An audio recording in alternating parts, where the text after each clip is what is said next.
So I'm Stephen Poliakoff. I wrote and directed Glorious 39, and I'm here with Romola Garai. Hello. And we are watching these interminable, as all films have now, logos of the various people that paid for the film.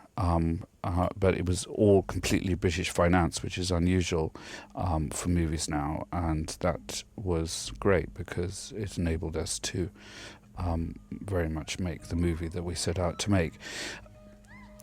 These opening moments are shot in Norfolk, and the whole movie, everything that's meant to be Norfolk is in Norfolk, and everything that's in London is in London. But it was not this glorious pink evening, was it, Romola? It was an extremely grey day.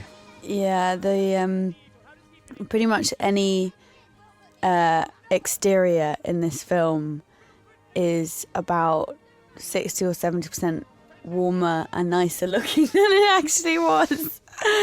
We'll be returning to the wrong seasons, but it was shot in November, December, and the story is set in August and September, so that required a considerable degree of acting, and nifty sleight of hand.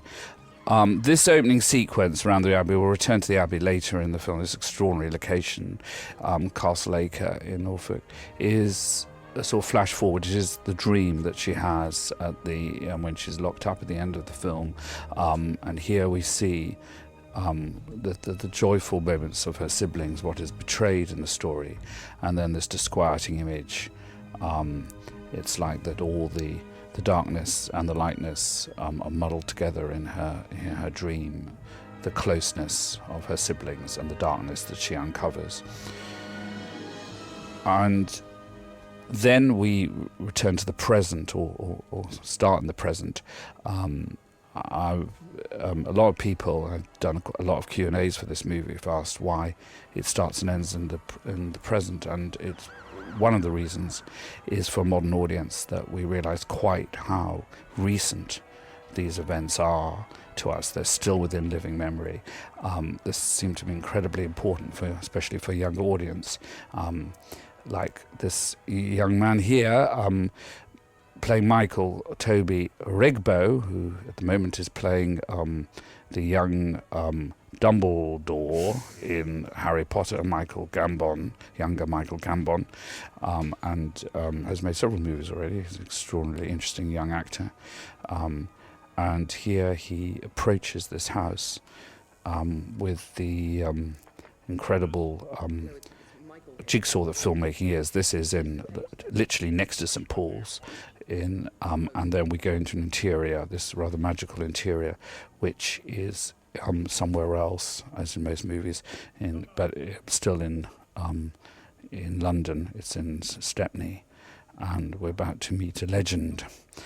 Sadly, you had no scenes with Christopher Lee, but did you, Romola? But no, I did get to meet him though, which was quite exciting.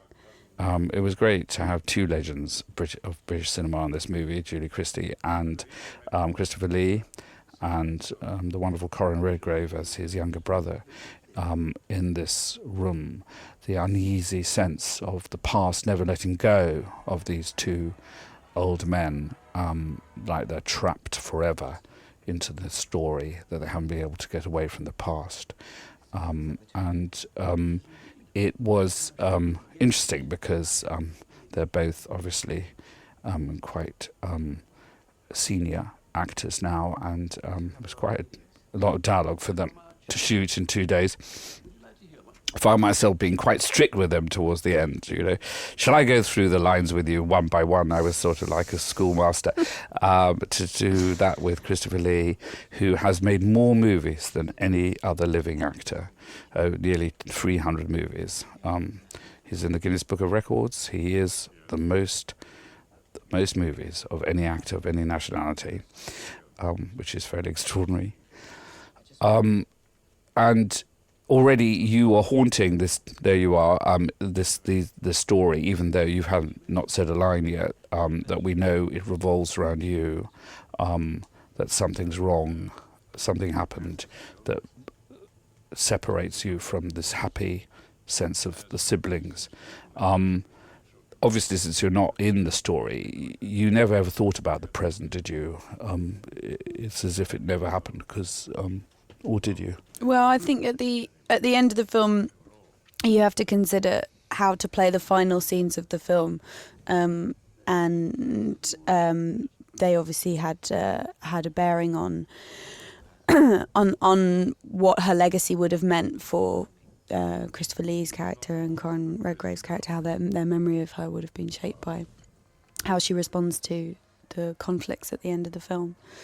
So yeah, I did think about it, and as you say, because the film makes it very clear that these are contemporary issues, which, you know, is certainly the case for, I know, my family and your family, Stephen, and so yeah, I did think about it. These shots were done just before we started shooting, when the leaves had magically not dropped in October, and we were very lucky this sunny day, so it looks a balmy summer, especially this shot. It was the few weeks just before the war broke out, was an extraordinarily sort of late Indian summer, beautiful. Everybody that was alive then remembers it as such, and that war broke out in this balmy time. Hence the title, which is also a play on words on her nickname, Glorious. And here we plunge into November, but there was about 5 minutes of sun this day, and we ran through the sun with a Steadicam shot. This shot's shooting towards the past and bringing it forward, so you're hurtled into the past, and the heady, carefree moments when Anne is just concerned with her dad's birthday, and the excitement of having her lover there, with the eccentric Hector, played by David Tennant, and it will be a theme. We'll try to keep it short, of the commentary of quite how cold you were all the time. But we can now start the commentary of the panoply of gorgeous men in the film, since we have the array of David Tennant, Eddie Redmayne and Charlie Cox all in this scene together. And indeed, the extremely talented and vibrant Juno is Temple as well. Yeah, it was very exciting to have such a great collection of young actors, all of them. Have a lot of movies between them already, with the legends as well, and with Bill in the middle. That was a very potent. Is that the cat that attacked you? I am slightly confused because we've got two hairy cats, and we will get to the disaster of the cats in a moment. This was, as you can see, that the light is closing in, but it does get cloudy and then sunny again, because we're about to go into a glorious sunny evening, which is all meant to be the same day. There were about 50 people on the set, various press and things, while we were shooting this, which is always a bad idea, because they're very distracting, and it's always fine. I always think that's probably the worst sequence. This amazing abbey, here we see it, has only been filmed in for one afternoon of the whole history of British filmmaking, and it is one of the best locations I've ever found. I think it is extraordinary, because it's both a ruin, but also some of it is still there. And once again, there was about an hour and a half of sun, and we had a lot of rain in this abbey. There you can see beyond the arches how that's still got a roof, and there's still a part of the old abbey remains. So it is an absolutely extraordinary location, and that again, the carefree. We were very, very lucky. There's a close-up of you that was very difficult to cut into the sequence, but is one of the nicest close-up. There, isn't that fantastic? Backlit by God. Don't quite know what you expect me to say to that. Well, I say yes, is what I expect you to say. That we have this lovely late afternoon sun for literally about 55 minutes. And as you can see, there are a lot of shots here and a lot of characters. And the RAF, or American Air Force, both of which bombarded us through this shoot. Anybody that knows North Norfolk knows that low-flying warplanes are almost as common a sound as wood pigeons. And that was bombarding us. So here's Bill's Nighy's entry to the film. It's the third drama film that I made with Bill. I made Lost Prince and also Gideon's Daughter, for which he won the Golden Globe and was fabulous in. And there is underneath the charm of this character, the moment you think he's a usual charming Bill character, and gradually we begin to feel there may be more to him. Also in this scene is the extremely talented Jeremy Northam, well known for playing sinister characters. This was extremely useful. I normally don't like casting straight on the nose, but because Jeremy's played a lot of villains, but it is very useful in this story because you need a dark force so that you are like Anne, you think he must be the sole responsibility, Secret Service, and you don't suspect people closer to the family. So now we come to the scene. What people won't know, of course, is that we all are wearing sleeping bags. Well, electric blankets, I think, yeah, and sleeping bags. It was quite balmy with all that. I think you were warmer than me. This was done in late November, this scene, and I think the candles furiously blowing are a slight giveaway that there is an icy northern wind blowing. I think probably, and nearly everything in this story, the historical detail is true, but I feel this is probably the only alfresco meal ever held in North Norfolk, because it is one of the coldest places in Britain. Even in high summer, it might be quite a risk. But it was great to be able to shoot it outside, because if there's one thing that I'm really, really proud of in this scene is that we all look like we're having a lovely, warm summer nights in the garden. Yes. Within 24 hours or 48 hours of shooting the scene, this location and this grass was 6 inches deep in snow. It's absolutely true. And the trucks had to struggle to get out of Norfolk. It was right at the end of the shoot. So we were extremely lucky. The snow was coming, but it hadn't quite arrived. It was also quite scary because your dialogue, Stephen, as you know, which is amazing to play, but is often, quite wordy, especially for sort of contemporary dialogue, and we'd all, struggling to get our lines every day. And then David Tennant turns up for one day of filming, has a huge speech which he knows word perfectly and does about 15 times and never needs to do a retake and never ever stops or has. It was sort of embarrassing silence afterwards as me and Eddie and Juno looked at each other and thought, oh no, we're really going to have to know our lines. Well, yes. I mean, I think that you slightly undersell yourself as normal, that you were very good on your lines too. But nevertheless, yes, David, I mean, obviously he had more than one. This was his big scene, which was shot in one night. But obviously he was on the film for about 5 days. But he was playing Hamlet at the time, and so he was rushing from Stratford, not on the same night as he was playing Hamlet, but he was rushing from the stage and having given his Dane and then playing Hector, and that was a big scene. And also the American Air Force was bombarding us for about 2 hours during that, just as we were preparing that scene, which was also deafening and extraordinary in the middle of nowhere.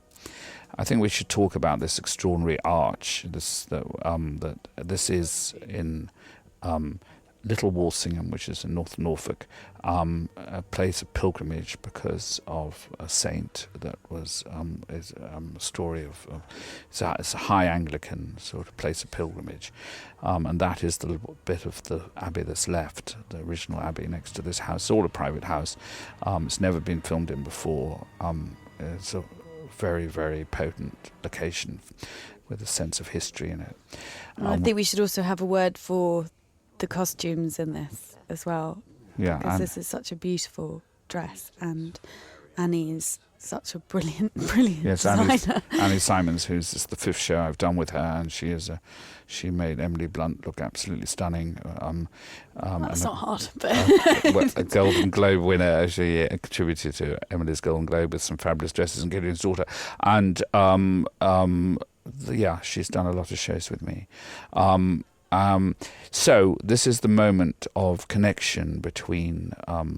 We've just seen her say goodbye to her lover Charlie Cox, and the connection with Bill. This was a very essential thing, wasn't it? The fact that they were so close. Yeah, I think something we talked a lot about in rehearsals was that because she's adopted. Her status in the family is a precarious one, and it was very interesting to kind of explore those issues of at the one time on the one hand being sort of a special gift to the parents, an extra special gift because she came at a time when they thought they couldn't have children, and then that status is taken away from her when she becomes a problem. She becomes less the special child and more a sort of problematic one. It was really interesting to explore that kind of that journey with Bill, but it's established very strongly that she is the favoured child at the beginning, and the sort of head. This was the mad cat. This was the mad. Yes, this was very, very difficult. I think it was the smoke. There's a little bit of smoke in the air, and this cat. I like cats, and I very stupidly said, "Oh, I'll relax it." I picked it up, and made a fuss about it, and the cat smashed me in the face, sort of. Boxed me with both paws. He was so cross, and that really taught me. But anyway, he calmed down for future scenes. So the moment of the uncovering of records, a key thing in the plot. The only way for them to record things in those days, they didn't have tape. They didn't have recording machines, tape recorders. They had to do it on records, and that's what this is true. And so hence it could look like a convincing dance record, and that's what she thinks she's found her favourite moment. We skipped over Jenny there, Jenny Agutter, who was in a play of mine 25 years ago, and it was great to have her, such an iconic figure of my youth, the Railway Children, etc., in playing such a small role. We'll come back to her in a moment. The breakfast scene was our first scene with all of us together, wasn't it? It was Bill's first scene. Originally we'd rehearsed it slightly differently, but when I saw which only caused a very minor upset. Oh, yes. Stephen and I had Romola does an enormous amount of work beforehand, and it's fair to say she doesn't like change. This isn't at all what we had arranged. Doesn't like change. But I didn't believe they'd have a gramophone in the dining room, but in the hall where they would have danced. Originally, it'd been written so that they were in a sort of on the terrace, and they could hear it through the sort of French windows, but the geography and the temperature didn't allow that to happen. But that's interesting, and we did do an enormous amount of rehearsal, didn't we, for this film? And I think that was incredibly useful, wasn't it? Because absolutely. Especially I think with the relationships between Bill and myself, and Juno and myself, and Eddie and Juno and Bill, the family dynamic, because none of it is played out verbally. You know, the whole sort of subtext of the family isn't revealed till right at the end of the story. Nobody's really saying what they mean. It was very important to just establish what people were thinking about each other, so that we had some, correct intentions to play. So the rehearsal process was incredibly useful, and I hope that you can see that work in that. I hope it looks like. I think that the extraordinary consistency of performance through the film is due to. I always do a lot of rehearsal, but especially with this one, with the hurly-burly of shooting in winter when it was dark by 4 o'clock. It was quite incredible discipline from everybody to get as elaborate film as this shot in that time.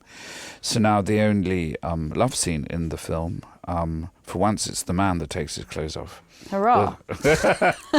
This was actually shot without anybody causing any problems, including the cat. The cat was very good. It had to sit, that wide shot we've just seen, it has to sit still for quite a long time. We had 2 cats, and I can't remember if this is the cat that beat me up, but I do remember. It was certainly quite happy to sit and watch. Yes, yeah, yes. Charlie is, everybody will, well, a lot of people remember him from playing the lead in Stardust, was is a delightful actor, extremely good actor, and very... one of the most charming men yeah. in the world. And here is the Julie's first appearance, it was again, Julie is very choosy about what she does, and it was incredibly exciting to have her play this role, which is not a huge role but incredibly pivotal, and also a character role that I can't really remember her playing a part that is sort of waspish and slightly comic and slightly sinister like this before. I think it was a real change of direction for her after such an extraordinary career, and shows what a range she's got, which most people... she was always sort of so famous for having a kind of emotional openness and vulnerability, and it's certainly the first time I ever have experienced her playing somebody who has such a strong agenda and is so hidden, emotionally hidden, and it was extraordinary to work with her. That's right, and it's also quite frightening. I don't remember Julie being that, as you say, she's usually open and likeable in films.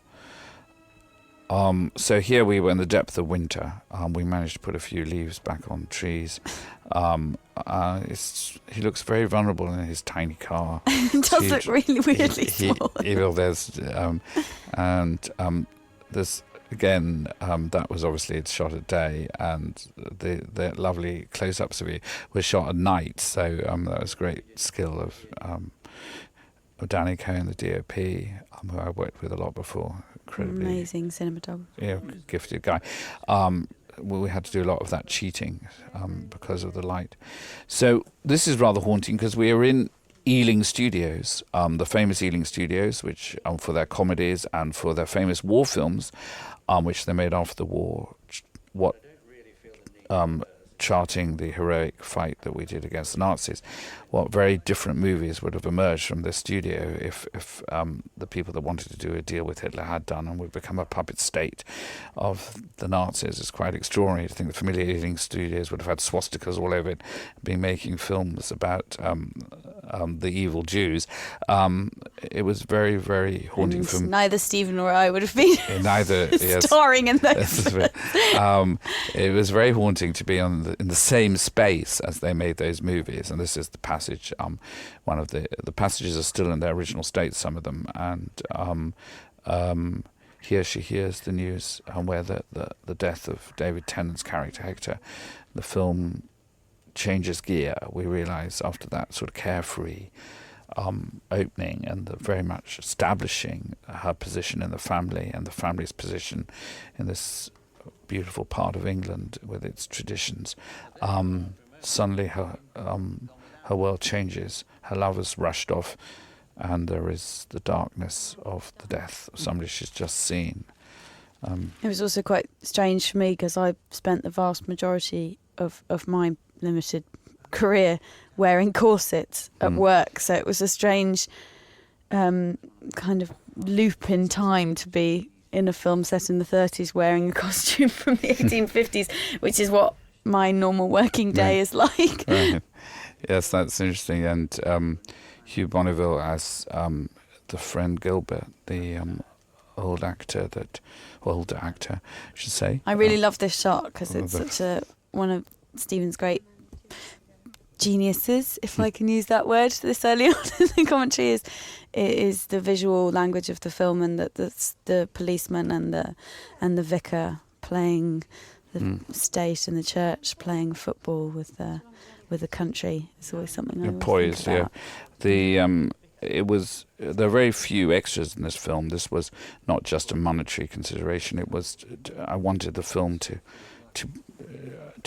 be around the family, be around Annie. This is in fact one of the few scenes we see the family in relation to the outside world before Anne's things turn really dark, and the ancient traditions of the family, the great family walks to church, and I'm not quite sure what they were doing on the street, standing around in the rain. This troubled me enormously when we were filming it, but I mean, it was meant to be that they were just going about their business and they stopped to take their hats off. But because it was raining, we weren't able to stage it like that. But anyway. But I think it's quite good because it's like, I mean, maybe it's a throwback to a slightly earlier era where people would have stood and watched the family process to church in that way.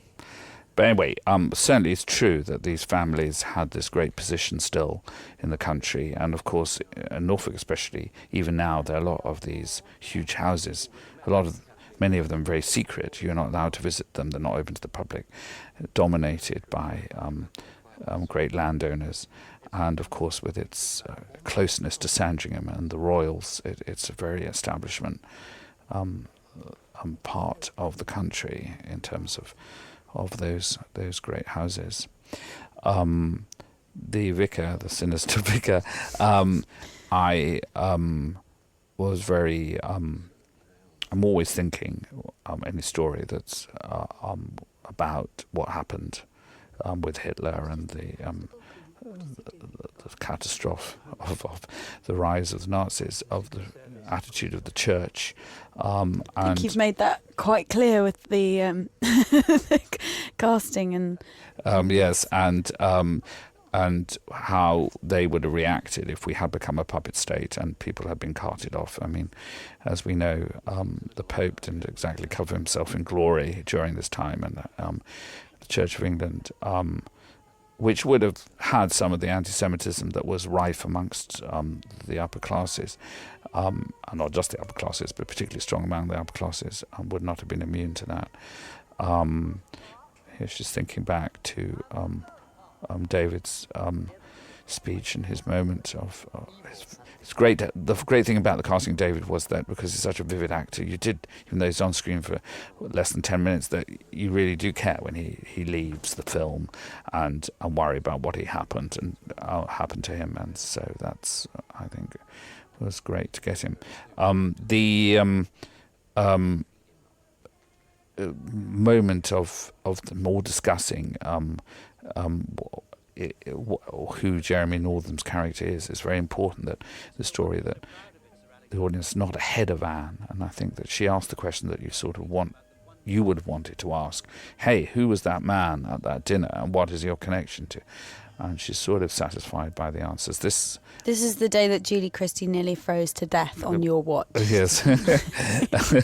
Romola was in this lovely yellow dress, which didn't have much underneath. And, it was extraordinarily cold, I have to say, although Romola says I was striding about. You weren't even wearing a coat.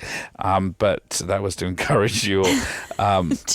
into the idea that it was a balmy summer's day. Yeah, I mean, we were on a hill, which was probably not a brilliant idea because of the wind, but it does give us some It does look beautiful. Yes, and we had to ADR post-sync this scene because of the wind, so all the dialogue was... I try not to do that as much as possible, but as you can see, the wind is going. But because we've been able to lay this sort of dreamy sound of insects and things, and because it was sunny, I mean, you do believe that it's a sort of late summer day, even though you can see the trees just beginning to go behind. In fact, because there's a lot of this tree that I didn't know existed called an evergreen oak. Those are evergreen oaks there. That looks like high summer, but in fact it's mid-November. I think it's nice that the wind, although at the time was incredibly unpleasant, was very useful for the scene because it gives the landscape a dynamism, the movement in the trees, and there's a sort of sense of change and that something's not entirely right in it already in the scene, which I think is powerful and dramatic. That's right. There's an unease, and the erotic reverie, which is important because she's a tiny bit culpable, even though, of course, it's not her fault in any way the baby disappears. But she does doze off for a moment and then... But it was Charlie Cox, so Yes. people can probably forgive her. Yes, it was. I'm glad I got that right. You found that easy to imagine. One of the good choices, I think, that we made, Danny and I made, if I can put it like that, was to shoot this sequence on this stock called Vivid, aptly called Vivid. One of my favourite words. I'm always wanting things to be vivid. That gives this ping, this yellow dress pings, almost like 50s or Technicolor or even earlier, which gives it this rather lovely, slightly heightened dimension. Just there, you can see that. It's a relatively new film stock. It needs an enormous amount of light, so it's not very good in interiors. It was an extraordinary bold choice of Annie's as well, because she had terrible trouble convincing me that a colour, I could wear a colour like that, because I'm a blonde and I wouldn't normally wear a colour as bright as that. And when I saw it, I just thought she's a brilliant woman, because this, of course, the sense that everything that's happening around her is real or unreal is heightened by this kind of very, very strong colour that the character Anne is wearing, and it looks very, very powerful. Yes, I think that it was a bold choice, and especially with a lot of green around, that was a daring idea. Normally, you wouldn't put yellow and green like that together. Now the Abbey was meant to be, the wood was meant to be next to the Abbey, and we didn't have time to do a shot coming out, seeing the Abbey through trees because it was pouring with rain. And this was interesting because it rained and rained and rained, and suddenly it stopped, and we were shooting inside the Abbey, and I said, let's get it. We rushed around. It was like it really was that cliche guerrilla filmmaking. I was saying, look here, look there. Do you remember this hurly-burly? It was completely manic. Because we had to get a lot of shots in order to convey the idea that she was, manically looking, and she was slightly losing her mind and with worry. This is a lot to... what we were shooting while it was pouring with rain. So during this sequence, it's bucketing outside. Our luck with the weather ran out. It was absolutely torrential. You can see the mud beyond. What are you doing here? I told you to go and find them all. I've done The young Christopher Lee, played by Sam, is the grandson of Stanley Kubrick, and if you look closely, you can see that, or even not that closely, you can see that he is looks rather like his grandfather. He gives a strange, slightly chilling performance. That gaze of a child who is sort of part of the family, but also with that ruthless stare that children have, because it's not their responsibility. They're doing what they've been told, playing a dark game, as it seems. And suddenly, having been this authority figure for the first 25 minutes of the film within the family, the eldest son, her authority is draining away during the sequence. Again, because... It's also interesting because she's an actress, which is obviously something I was very interested in, that her status is very easily taken away from her, because she can be defined very quickly as being frivolous and be dramatic, or having a kind of overactive imagination, which I think it's obviously something that people can immediately kind of connect with you if you do that as a job, and it works against her very kind of fiercely in this film. Yes, I mean, the choice to make her being an actress was important, because they were looked down upon. It's still in some quarters, but at that time it was thought of as a sort of frivolous, and also that actors weren't very clever, and so scatty, flaky, as we'd say now. And this is, of course, why this has been engineered, because she's been asking awkward questions, to cast her as a completely unreliable person, and it sort of works. And she can't conceive who else could be responsible except that Jeremy Northam. This is, as again, how Jeremy's casting works very well there, because in that group of actors, who do you suspect? You certainly suspect Jeremy Northam.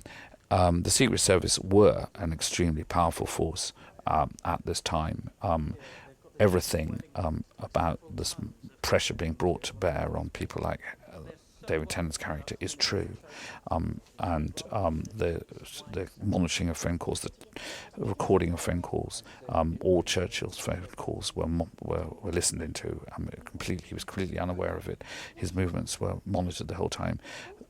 Anybody against appeasement within Parliament was followed, spied upon by the Secret Service. So all of this, I've heightened, obviously, the murders, or not, as I may come to. I may not even have exaggerated that, as evidence has come to fore since the film's been released. But nevertheless, all of this is true. She has every right to ask awkward questions, because something very strange has happened. And, it's incredibly pertinent subject matter, given the inquiry that we're finally getting on Iraq, and that, this country still has a slightly confused relationship to the truth when it comes to its kind of foreign policy. Yes, I mean, it's interesting because there's a connection, obviously. One was a just war, and one in most people's eyes now was an unjust war. But the Secret Service both times exaggerated the threat. Hitler wasn't as powerful as they made out, especially at the time of Munich. He was powerful, but he wasn't this unbeatable force that he became when he had the whole of Europe, or nearly unbeatable. They exaggerated the power of the Air Force enormously, the German Air Force. That's why we gave away Munich. And of course, Iraq's threat was greatly exaggerated too. Here we have another cat. And why are the cats important? Well, they are obviously, as we get to the death of the animals later, an important part of the story. But also this enabled me, again, not for economic reasons. I really didn't want the film to be full of cars beeping in London exteriors. I wanted to be within the family, and so we cut from cat to cat. We cut go to London via a cat and this cold interior. Because when you're arriving back to your own house, you don't stare at the exterior. You know what it looks like. So that's why a lot of British period films tend to sort of blend into each other. I think sort of resemble each other. I'm trying to avoid that by this nifty cutting from cat to cat. It was a very difficult shot to get to the cat standing alone on stairs. And the sense that, their home is not an extraordinary palatial place, that they're not, that it's not a National Trust tour when they go there. It's, it's something that they're very familiar and accustomed to. And it's one of my favourite scenes. I loved working with Eddie. He is an incredible actor. He was essentially holding a secret for the whole film, as was Bill, which is a really, really hard thing to do, because you're raison d'etre as an actress to communicate. That's what you want to do. You want to communicate what your character is thinking and feeling, and to not do that, to hold something back from the audience for the whole of the film is hard. And I think he does it incredibly well and powerfully, and it takes modesty as an actor to do that, and intelligence, and he was brilliant in this scene, I think. Yes, absolutely. I think that there's the nonchalant and genuine fondness that he has for her, yeah. And that people, there's no such thing as character. People can believe and feel many different things concurrently, and you believe that he is fond of her and does love her, and they, at the same time, are quite happy to dispose of her if she is inconvenient. To handle her, yes, as much as, yes, stop her poking her nose in. But of course, once she gets, obviously, she wants to know what's happening. I mean, it's her friend, her lover, has disappeared and she was friendly with Hector, so there's a strong case. She's going to have to find out what's happening. And I think it's interesting that you've made her an actor as well, Stephen, because she has this creative or heightened sense of imagination, which gives her this kind of curiosity, which at the beginning of the film you think could be kind of frivolous or self-indulgent, but actually it turns out that her instincts are right, and that it is a sinister environment that she's in. So here we have David Tennant. He did this in a room of well after back in London when he after his accident was playing Hamlet again. Came in and did this just 2 takes. I was very impressed. This desperate screaming. It's quite difficult to do that when you're parted from the character and alone in a recording room. And we were.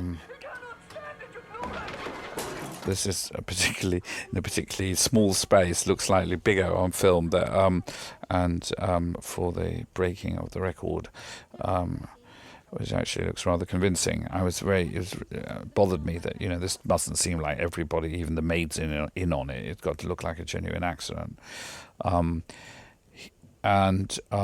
This was interesting too because.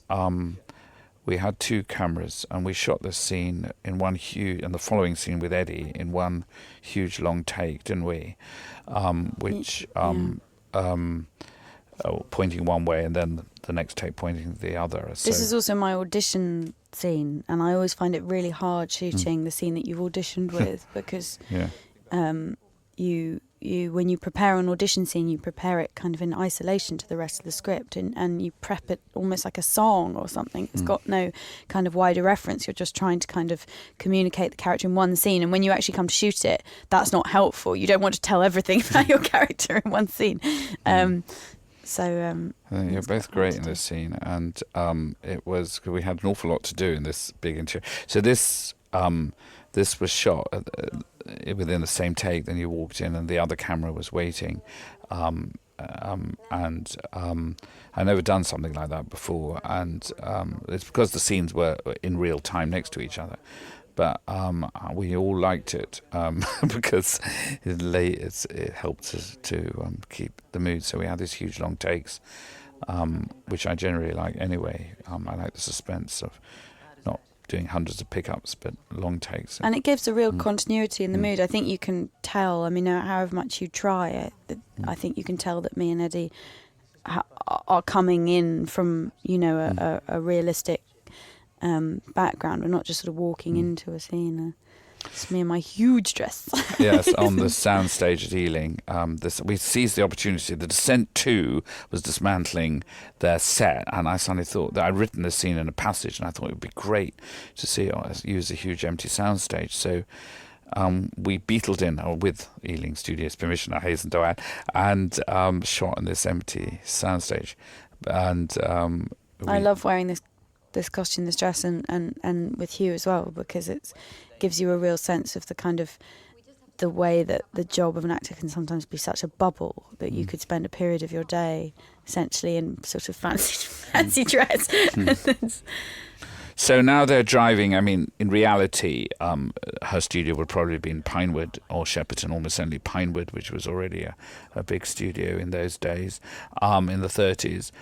Or Denham, which was outside London. So to go to a stately home nearby in the country to pick up would not have been such a huge journey. Here we are. Actually, this is the one area where we are back in Norfolk, which is meant to be in London outskirts. We're actually in the Holcombe estate, the great house in North Norfolk. Where some of the Duchess was filmed and where I shot some of the Lost Prince. So I was back in the same place. And this was your first big scene. It's the first day, wasn't it? Second scene, because you'd done the film set. Afternoon of the first day. Yeah. And there's always suspense in filmmaking other than achieving the film. And one of the suspenses here was that Hugh, who I was delighted to have playing Gilbert, and I think he's brilliant as Gilbert. I've never worked with him before, and it was great to work with him. There was one slight complication. He was going off to celebrate his wedding anniversary with his wife in Rome, and we had to get him on the plane by a certain time the following morning. And so...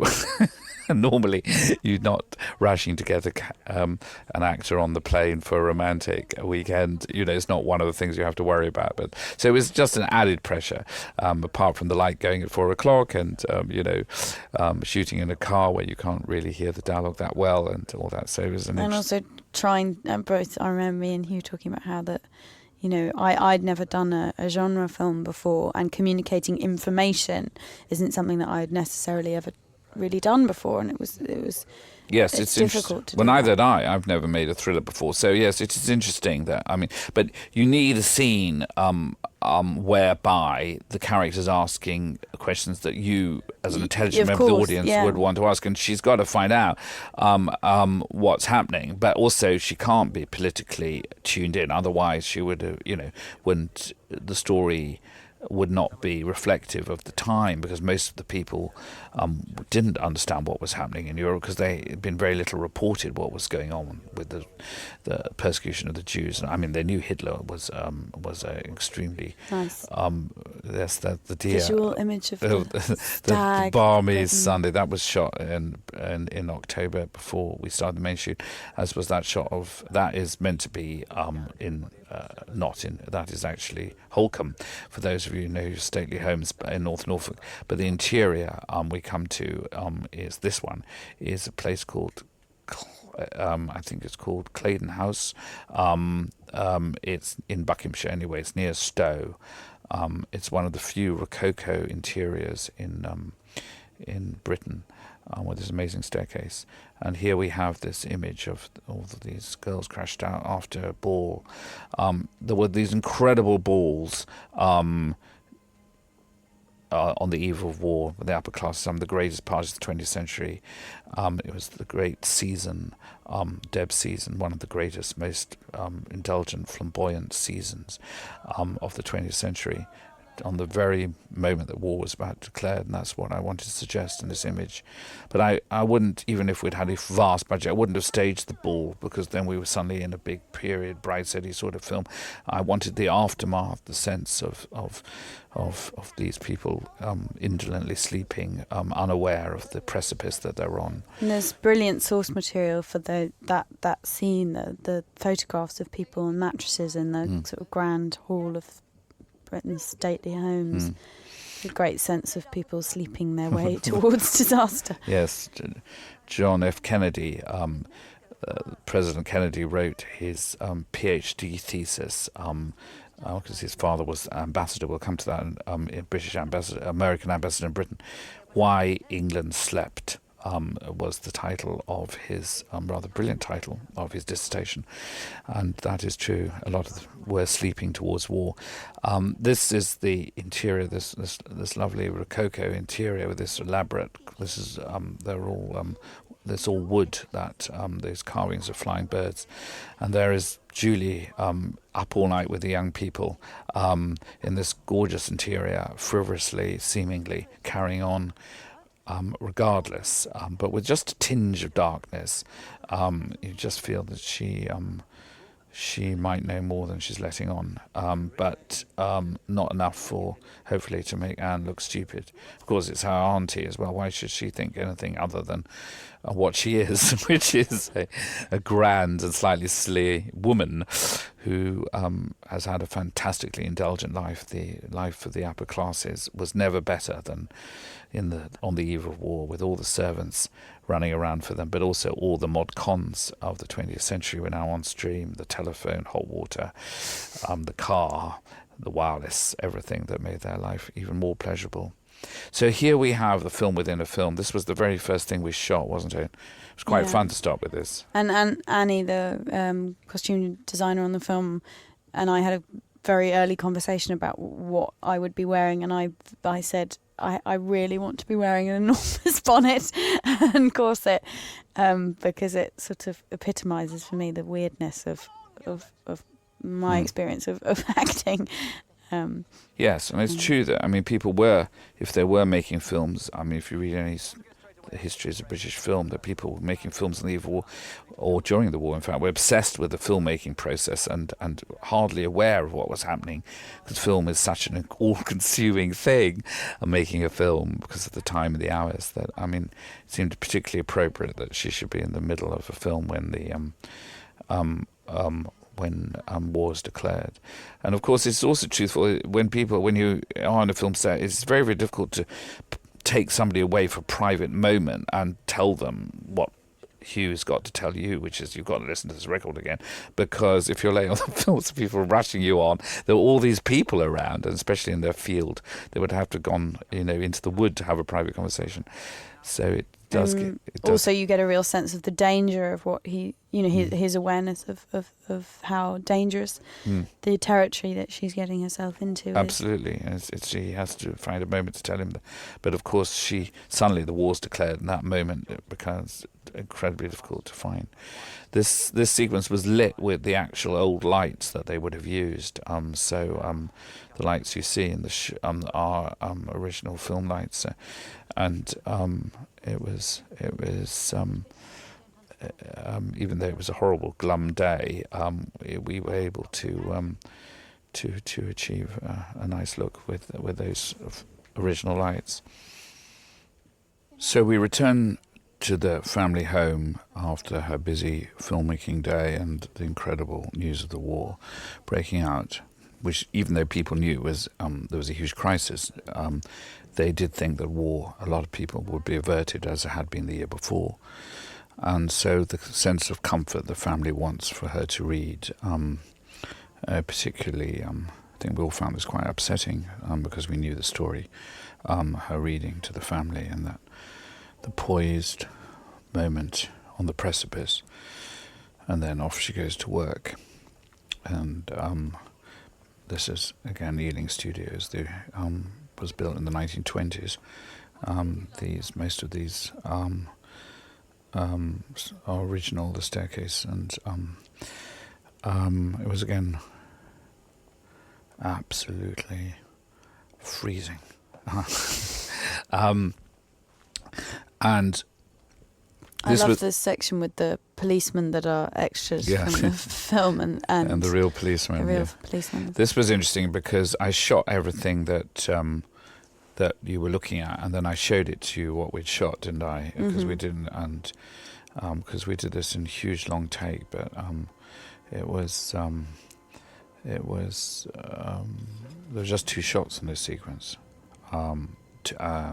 It's all one shot. What you're looking at, there are lots of images. My POV, and then back on. And I think that it's about 45 seconds, but each take took about 6 or 7 minutes. But it was worth it because you're extraordinarily upsetting in the sequences, and the image just it's like in life. Hopefully, that you wandered in and you do not have a sense of dread, but you're not expecting to see what you see, of course. And returning to the subject of the murders, in all the publicity of the film beforehand, I was saying, of course, the murderous conspiracy is fictitious. I'm not suggesting the Secret Service bumped people off.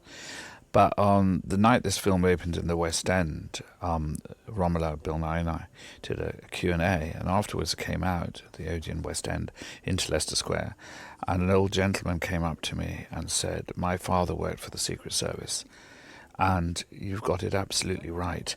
They were murderous bastards."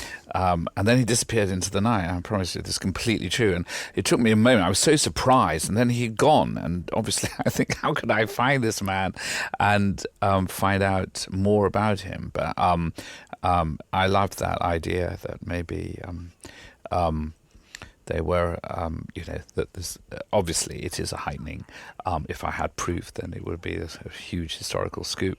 But Secret Service were not the sort of relaxed, nonchalant gentlemen animators that we might think from the great films of the 30s, like The Lady Vanishes or Carol Reed's Night Train to Munich with Rex Harrison getting people out of Nazi Germany pretending to be what he isn't. They were extremely well organised and maybe more efficient than they are now. So that certainly is interesting and true. So you search for your lover, and the shock, delayed shock almost, I think that's quite real. The shock goes on, and this hugely important scene with Bill. What's really great about this scene was that Bill and I had worked together before when I was much younger, and almost the very first job I ever did, and we had established a relationship of playing a father and daughter before, and I think his fondness for Anne is so palpable in this scene. It's extraordinary that you could have that kind of duality of feeling for your child, you know, a fondness and care and concern, and but obviously for his character it was weighed against a sense of moral duty to keep Britain out of the war, which is all played out in the sort of subtext of the scene, which is why Bill's such an extraordinary actor. And also, of course, the shadow of the First World War, because he was in the war, and had experienced the horror of the trenches, and that was one of the reasons people were so keen not to stand up to Hitler. Although the overriding reason was what Bill says at the end of the film, that to preserve their way of life, especially for the upper classes. There's also a particularly gorgeous music cue lurking under this scene from Adrian Johnson, somebody who I've worked with in all my work for the last 10 years, 12 years. Once again has written an absolutely stunning score, and there's this romantic and plangent music underneath this scene which gives an added poignancy and depth, I think, to their relationship. I love you. No one knows what each day will bring at the moment, and that's very disconcerting. It applies to me as well. One thing is certain. We won't let Mr. Balcombe anywhere near us, whatever he's up to. I will keep you safe. There is the ambiguity, of course, whether Hugh's character Gilbert shot himself because of depression. We know he's not very happy with his career, and there were a lot of suicides at the beginning of the war. People were really, really beside themselves. And so again, it is plausible, his explanation, that maybe they're not connected. How could they be connected, really? An actor and funny old actor and David Tennant's character, it doesn't seem that they could be connected, really, because she's sort of forgotten about the record, which seems to me you would, unless the war breaking out then. There's a lovely speech that Eddie gives here where he talks about people seeing barrage balloons being inflated in the parks in London. He talks about them being like a silver beast, and I had a lovely letter from a relative of mine, distant relative, where she talks about standing on the roof of the building. She worked for the War Ministry at the time, standing on the roof of the building and seeing those balloons being inflated herself, and the sense that something sort of so abstract and extraordinary was invading their lives, and that the city was becoming a completely different animal almost overnight, which you really get, I think, in this scene, the way that people talk about for the first time the putting down of the pets, which is something I'd never even heard of until I read the script. Yes, I mean, the pets will come to, but I mean, I didn't know until I started researching this period, and one of the things that made me want to write the story was the extraordinary metaphor that was, that everybody had their pets put down. What would have happened if the Germans had taken over the Nazis? What happened in the rest of Europe would have happened here. But now, back in Ealing, this interestingly is the same set that we saw the dead Gilbert on a moment before. We cleared that room because it is actually an old dubbing theatre, original dubbing theatre in Ealing Studios. And so we were then being totally historically accurate. This is where she would have dubbed her film. And it was bizarre, quite complicated shooting the scene because the film had to go run backwards and forwards, and it required a lot of working out. But is I think most filmmakers, the enormous tedium of post-production when you're watching your film again and again, suddenly you often do notice things that you never noticed before. Often a car parked in a shot or something where it's meant to be a period film that nobody's noticed before. But often you do fantasize that suddenly one of the characters might say something different than you think they've said. I have actually that I write all my own material, sometimes it's latest dubbing that I realised that an actor said the wrong line. In fact, it happened in this film. I'm not going to name who the actor was, but it was very, very late that Was I it realised. me? No, it was certainly not you. Oh, That said the wrong line. So, but here, suddenly the director realises that he's said something different. So I can promise you, this is totally can't happen that you haven't noticed it till this moment. Of course, he's racing to try to finish the film early. He probably won't have cut it completely yet, because it's more understandable, even because the war's broken out, and they were shutting down all the cinemas, things. People were desperate to finish their films before they were stopped doing that. Of course, filmmaking didn't stop in the end, but what's lovely about this as well is that you found a way of conveying a message from the grave, literally, and it is extraordinary, because you quite often do ADR a considerable amount of time after you've shot a film, and then promotion can be anything up to 2 or 3 years after you've made a film, and you are sort of constantly being presented with your past and asked to talk about it and interact with it in a sort of endless cycle when you're an actor. And I think what's amazing is that you get a sense of that, her aspects of her job paralleling the world that she's experiencing at that time, with people constantly being confronted with their past. He's great in that scene, Hugh, as well. He's really powerful. So she returns to Norfolk, and again, I sort of didn't do exteriors of the house, even though we had them, and we just go straight in there, and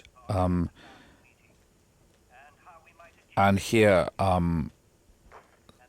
The revelation that's coming. I again had this idea quite early on that that she doesn't listen to this boring record all the way through, and so she's missed them who would sit through a whole record of a meeting. And one of the things that Eddie puts on a record early on that she discovers, but of course, if he knew, he never chimed up towards, except right near the end of any of these meetings, then he was safe. He had nothing. As long as he was controlling the record and put it on at the beginning, he was safe. That's how I justify that. It's a slight liberty. All genre films, you have to take a slight liberty sometimes to have set piece surprises, but nevertheless, I thought, since he's controlling the record when he puts it on at the breakfast, that seemed to me plausible. I love that this scene is in her childhood bedroom as well, because you have a sense of this kind of child inside this woman. She certainly has a very kind of childlike or infantilized relationship with her father, and I think there's a nice parallel with Britain at that time, the sort of loss of innocence that happens in this scene, with her kind of childhood drawings and pictures taped up on the wall behind her. This was a great surprise to me. But though we'd rehearsed, we hadn't actually rehearsed this moment of revelation. And I had written her sort of stunned, absolutely stunned, like frozen. But you did this, which I think is great. And I was surprised, because I didn't know you were going to do it. This very emotional response to it, which I think was a great choice, because the audience wants you to be that upset, I think, because it is startling. And then you get frozen in this scene, which follows when Julie's going on and on about her party and these great hostesses. One of these hostesses, with the wonderful name of Emerald Cunard, is real. You have checks on scripts before you shoot, even from the dead, and I thought somebody's going to object to me using Emerald Cunard, but they never did. Emerald Cunard was a great hostess. She was American, as of course was Nancy Astor, one of the great appeasers. Nancy Astor was also an Anglo-American. But there were these enormously competitive hostesses, and their parties did not stop, and their tea parties and their dinners stopped because of the war. They continued, but this magic circle of these extremely powerful women, having the elite, both the political and aristocratic elite, in their houses, and then thrashing out world events between them. That was how the country was run. And the slightly sort of tenuous relationship of women in this area before the war, because of course the war, irrevocably changed the status of women in Britain. But, at this time, they're still occupying this kind of tenuous relationship of the kind of backseat of power that's exemplified by Julie in the film, and then Anne sort of attempts to kind of involve herself in a more active way in the storyline, and of course suffers terrible repercussions as a result of that. Yes, that's absolutely right. Here we see the radio and the actual. This is taken. There's very little recorded left of this time, the phony war, sadly. But this, which I took from the opening days of the war, that's on the radio, about Prime Minister Mr. Chamberlain about to make a speech to the nation, was an actual recording. So now we're on the salt marshes of North Norfolk. It looks like a wheat field or something, but it's actually those are rushes, not rushes, and from rush, they're what twine is made out of, bulrushes, and this is shot on very long lens. We had two cameras, one lurking amongst the bulrushes and one on here. In fact, it was these. It's that brilliant moment in filming where you suddenly, when me and Julie were standing around chatting as you do, and you suddenly look around and you realise that you're standing in a landscape completely on your own. In fact, everyone else has driven about 15 miles away. You have no idea where anyone is. This strange Hitchcockian little man was actually being Tim Spall's stand-in on various films. I've worked a lot with Tim, so that was a nice connection. This church is again in the salt marshes, lurking by the sea in North Norfolk, and it's a scene that I think you're both great in. That she seems to be being nice, and suddenly she's horribly sort of cold, and sort of you feel her being allowed to be a member of a family. This is the thing that is such an incredible shock to her, having been such a seemingly loved child. Suddenly, her being adopted and being, maybe not being treated as the other children, is that begins to become clear in the stories. First from the vicar and Julie, and then of course from her siblings and from Bill later in the story. So in this scene, the most direct reference is made of how lucky she is to be a member of this family by the tactless vicar, who I tend not to try to write black and white characters and have it in for certain characters, but for some reason I did have it in for this vicar, not for the actor, I might hasten to add, but for this vicar. Maybe it's my upbringing as the only Jewish boy at a English boarding school, which was incredibly Anglican, and we went to chapel every day. Maybe this boiled up in this scene, the rage at the indifference of the Anglican Church to what was happening. But there were, of course, many brave exceptions to that, but there were many that were not that concerned. So here is... I really love the beginning of this sequence, because I think there's a fantastic moment in All People where your suspicions... or your concern that your suspicions of something will make you look insane, overtaken by your fear. And suddenly, she has to weigh up the kind of worry that people are going to think she's crazy with the realisation that, she thinks she's right, that there's something really terrible is happening, and it's a real moment of kind of empowerment and fear. And I love that she has a strong nature beneath all of the... She uses her acting skill to get out of the church. And of course... her acting skill, which at the time I remember you saying, a little less of the coughing. Again, you're running, we were miles away, the camera, there's this very, very wide shot there, showing how far we were away from you. The little, why is the man there? Because, of course, they know she's got a piece of evidence, this record, that's why they didn't find, and there it is. So if we're following logical genre reasoning, they're keeping an eye on, also to know quite how much she knows. Is she in touch with people? As I say, this was happening. That people were followed all over the place, who were thought to be a threat to national security before war was declared. Of course, now war has been declared, so it's even more valid in their eyes, because there's even more at stake. This was so much fun, can I just say, as well, Of course. driving the car. Yeah. Also, I didn't mention, I'm not a brilliant driver. I Really? didn't mention that to anybody. I sure gave the impression of being totally in command of this car. This was all done for real, mowing down the the maid. That's she just had to step out of the way. But she ran and ran. She was so fast, she kept on catching the car, that maid, getting too close to it. This was the very first things we did, these driving shots. On the day we travelled down, we did a sort of first few hours of shooting. That was quite in this car, which you hurtle around the country, and it was fantastic. it is. Again, with very little daylight, it was quite elaborate, this sequence. And then we shot this later, the truck menacing. I'd originally written this like when the truck passes her and then turns round and then overtakes her. It had slightly more logic to it, like the truck's going, but she thinks it's menacing her. But it was too elaborate to stage that. But nevertheless, I think that she, in the country, people do drive very fast. It's a very urban animal now. I'm always stunned how I'm always being menaced by people roaring out behind me in the country.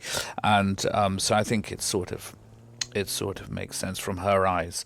But of course, its real dramatic importance is because it leads her to be a bit lippy with the military police, saying, "Hey, what happened to that lorry?" when they stop her. This was a ghastly day. You can see the mist closing in on those trees.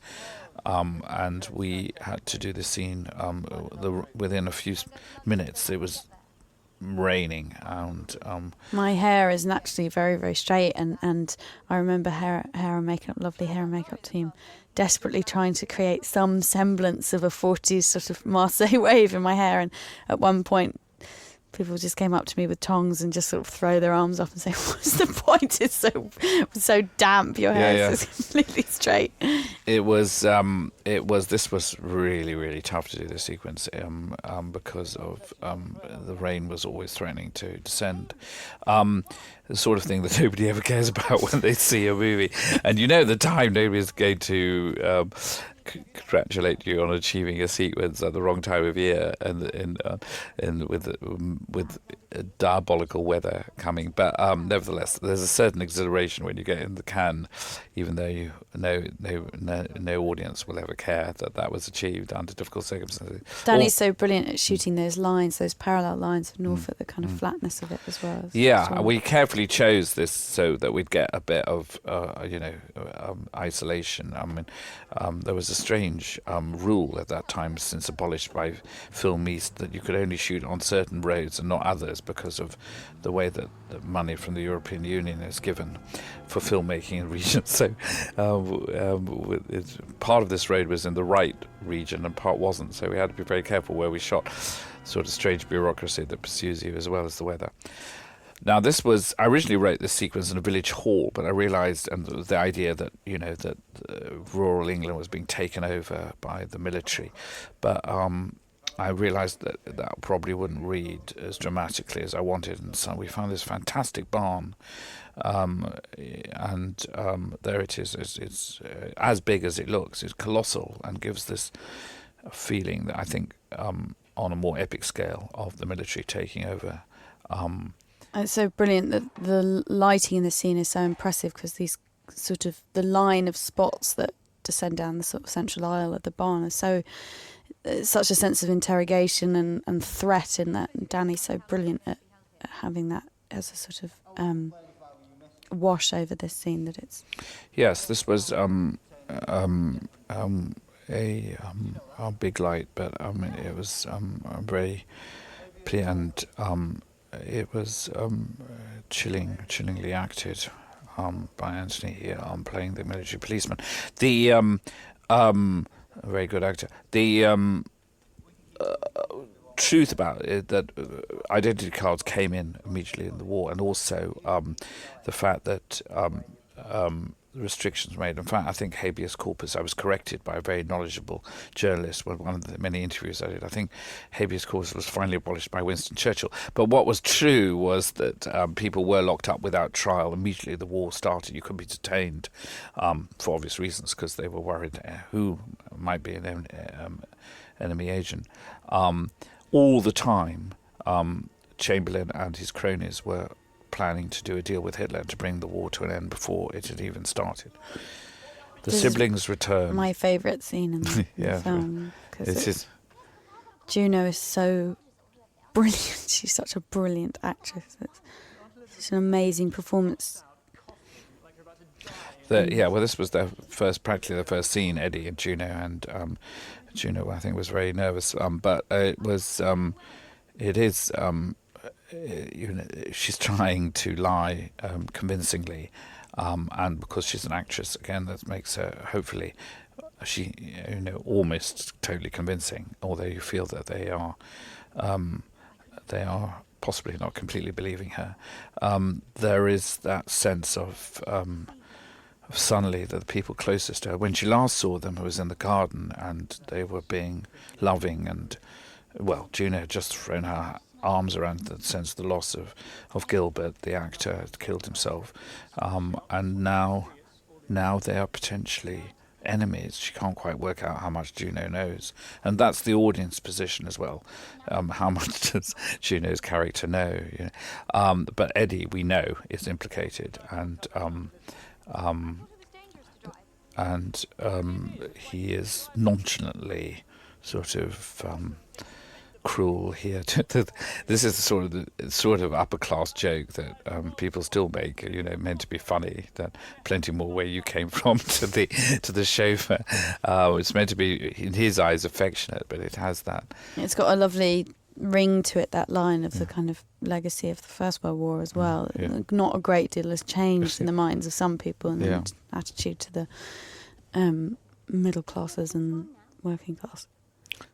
So we returned to London, and this was the interior of this house in St James's. Again, virtually never filmed in this extraordinary house. Rather hauntingly, straight across St James's Square from this location was another huge house, which was Nancy Astor's house, the centre of appeasement in London, where Chamberlain would have come. Geoffrey Dawson, the great appeaser, editor of the Times, all came to have dinner and plot there how we must stay out of the war. And they would have stared across the road to this house, to the very one we were filming in. So we were within a real stone's throw of where it all happened on the eve of war and during the war as well, until Churchill became Prime Minister. Of course, none of the appeasers wanted Churchill to become Prime Minister. And then down amongst the childhood things, this was actually done in the stately home that Claydon House in Buckinghamshire was their basement because of film scheduling, and was your last scene. Yes, and there's again, it's lovely that the room is filled with their sort of childhood memorabilia, but now the relics of their childhood have been confined to the basement as they're all kind of forced to leave their innocence and enter this kind of different part of the nation's life and their individual stories as well. And I loved working with Juno. She's incredibly brilliant actress, and there was something about her, especially in that scene where she's really able to communicate the fact that that she loves and values her sister, but that they see themselves as part of a larger scheme of their society and class, and it's bigger than all of them. Yeah, and here she is entertaining, and the reference to Joseph Kennedy, the American ambassador in London, who is enormously of the belief that Britain was going to get completely smashed by Hitler, and that the Americans mustn't get involved at any cost. One of the great appeasers, Joseph Kennedy. And then we go down into what is meant to be the basement of the Foreign Office. But this was shot in Somerset House. And his rather wonderful basement. Immediately above us, the winter ice skaters were twirling around to Andrew Lloyd Webber and various tunes, and so it was very, very surreal. This is all ADR, isn't it? Well, some of it, not all of it. Yeah, some of it's ADR. But it was very, very the extraordinary surrealism filmmaking. Here we have this 1939 basement of children's party at the Foreign Office, and above the 21st century skaters twirling around, oblivious of our presence. It is as amazing labyrinth. Somerset House, of course, some of it is open to the public now, but a lot of it is still government offices, the Inland Revenue. And even in this extraordinary period passage, there are little brown doors which are still offices of people from the Inland Revenue. So it is bizarrely that 30s atmosphere has continued right to the present day in certain parts of this great... You do a good line in spooky children's parties, Stephen. It's Well, terrifyingly strange. Yeah, this is a children's sort of... obviously Hitchcock, the great genius of thrillers, is evoked with any suspense film, the sort of his name bands about. But he did in his 30s films often have this contrast, his 30s British films especially, something slightly comic like A Children's Party, and then darkness happening at the same time. A film that you and I both watched, Young and Innocent, has a famous children's party in it, not one of his best known films, but a brilliant film. Yeah, and Nova Pilbeam Nova Pilbeam. He was the star, and we sort of modelled Anne on a slightly, less successful Nova. She might become as big as Nova, but she was a sort of starlet at the time, and so here the lover returns, and we don't know.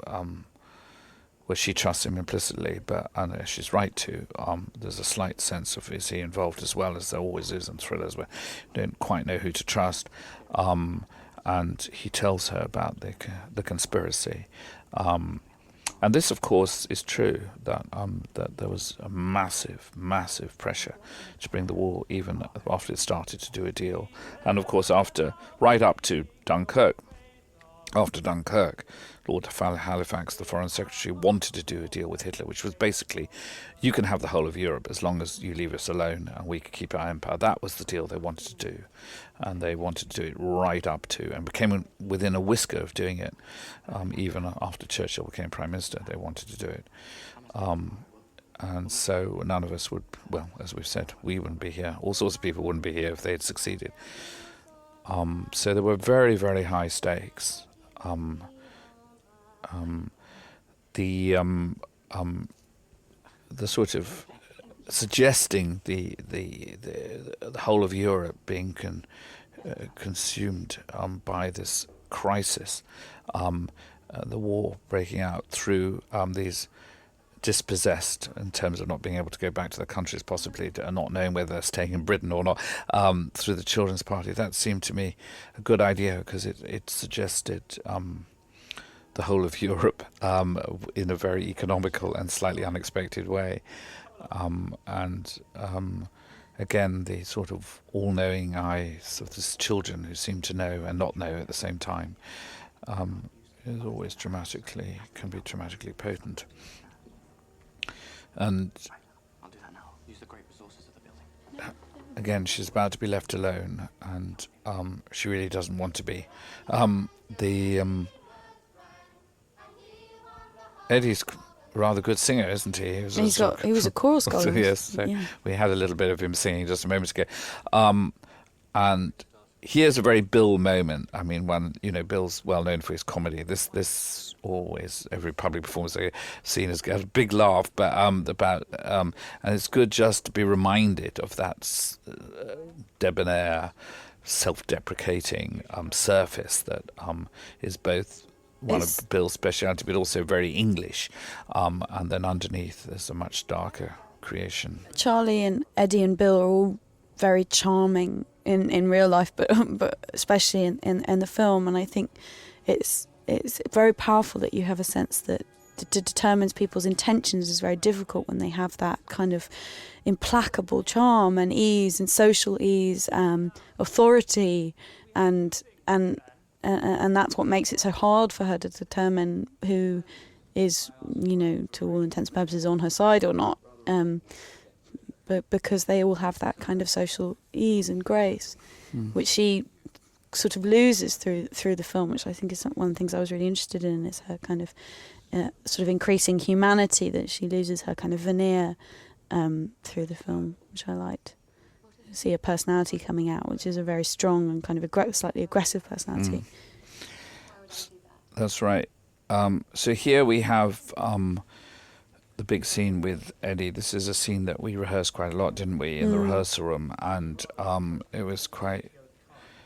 we ended up doing it in this tiny space. It was really small, this set, which was quite good, although very claustrophobic. And it looks slightly bigger on film, but... this was... it was a good meaty scene to it's a great scene to shoot with both of you sort of really on song, and your fabulous red dress. Brilliant dress. And it's very hard when you do a scene like this to not want to emote, because you as I was saying, your job is to communicate, and you're receiving a piece of information like the progeny of your adoption, but I just remember you saying don't do anything, don't let her hide it, and it was such a good note, and you see her strength in this really for the first time. Well, she's trying to make sure that her brother doesn't think that she's really frightened of him there, what he's up to underneath, or at least really disturbed is probably the right word about what he's up to. Somebody that she was so close to, so in a matter of weeks before, days before, really. And here we have the spooky young Walter again surfacing. This is the moment I felt most that I was in one of your films, Stephen. This is such an iconic image, I think. It was such a thrill. Everything's happened in one day. I mean, he cheekily says, well, you're here. She says, how can you possibly be here when you're in the church? It's sort of how the audience thinks, because distance on film, it's difficult. It's all happened in one day. Of course, Norfolk is only 2 hours. Even then there wasn't much traffic, so they drove like really fast. So you would have been able to get from Norfolk to London in one day, and to get to this party late at night. But a lot has happened in this day. She's run away from the church, and she's been stopped by the military police, detained for a few hours, and then ended up at this party. When I read the script for the first time before I auditioned, I remember reading that scene when he says, "They don't love you." Yes. And the simplicity of that, and the fact that has been the obvious kind of undercurrent from day one, just to have a character express it as simply as that, I thought was really powerful, because it was the first time that somebody very openly says, how can you love and value something if you're prepared to dispose with it? And of course, that's the sort of running theme of the film in terms of what happened in Europe during the war as well, with any vulnerable people. That's right. It is a pivotal moment when he says, "They don't love you." And as he says later, "I warned you," says the elder Christie. I even warned it. He says, "I even tried to warn her." So here we have her off to put the cat down. I mean, as I say, this was something that a lot of people a great number of people were doing. In fact, the image was even more extraordinary than what we see, because if you're driven through London at that time, from one end to the other, every high street, outside every vet, there was a pile of dead animals on the pavement as people walked past to post their letter or buy their bottle of milk. It was an extraordinary change of atmosphere from the great bulls and the heady summer to the whole of the city consumed with dead animals in the streets, as if that was the norm. Household pets that had been beloved, huge barrage balloons, and of course a mass evacuation. About 1.5 million people had been evacuated. Why they put the pets down was because a lot of people were evacuated. There was nobody to look after them, or also they weren't allowed to take them down to the bomb shelters. So they thought that was a humane thing to do. And also, it's so fantastic because it's what we're famous for as a nation, is our obsession with and love of our domestic animals, and of course, they're the first thing to go. Yes, there they are. Yes, the shot of the uncomprehending animal, and of course the children on the a lot of the children have been evacuated, but not all of them. So there were little pockets of children left, sort of literally running wild because the schools were shut, as she's just said. And here they are putting their pets down. This would be a scene that, as I say, would have been replicated all over London and in other cities in Britain. I love the sequence because of it's such a clever way of intimating the horror and bureaucracy of what was to happen in Germany and across Europe with the Holocaust, and a sense that of how, of course, Britain would have been capable of it, just as everybody else was, and to have a sense of that in the sequence with the animals, I think was always really interesting to me. Yes, exactly. The bureaucracy and the sort of matter-of-factness of doing it was has terrible foreshadowing of what might have happened, as you say. Why would we have been different to the rest of Europe? We wouldn't have been. And that is what hopefully is quite chilling about this, and the fact that also she is caught up having to meet her lover. Suddenly she finds herself unable to, she has to try to find him, and then the vet says come along, but she's determined not to have the cats put down. So it's a very human predicament as well, showing her humanity. And all those scenes with the cats early on pay off. I also remember lots of great conversations with absolutely brilliant hair and makeup designer Jenny about maybe she should start to get physically ruffled, and you should start to see a kind of her psychological deterioration represented physically. And of course now when I watch the film I think, I'm so glad we don't see her psychological deterioration represented physically. That's such a nice hat. Yes, no, well, that doesn't we see that when you're locked up in the room, so I think we do right get at there. The end of we the film. do get there. Yeah. She doesn't remain immaculate all the way through. But of course she would have done, because people took great pride in especially somebody who did her job. Yeah, exactly. And would have taken trouble over her appearance all the time, yeah. So you're reasonably tall, Romola, but Richard Cordery, who was playing the vet, is enormously tall, and dwarfs you're reduced to a small person here. He's the tallest I've ever seen. He's really good, because he's quite benign, and obviously, but you do feel that he might both him and Suzanne Burden, who played the receptionist, are incredibly powerful in this section, because they, again, just absolutely give the sense of being professional and sort of, slightly weighed down with bureaucracy, and it all being a bit of a bore, and absolutely no sense that there's a kind of horrific kind of death taking place with these animals, these beloved family pets being that's right, taken to be killed.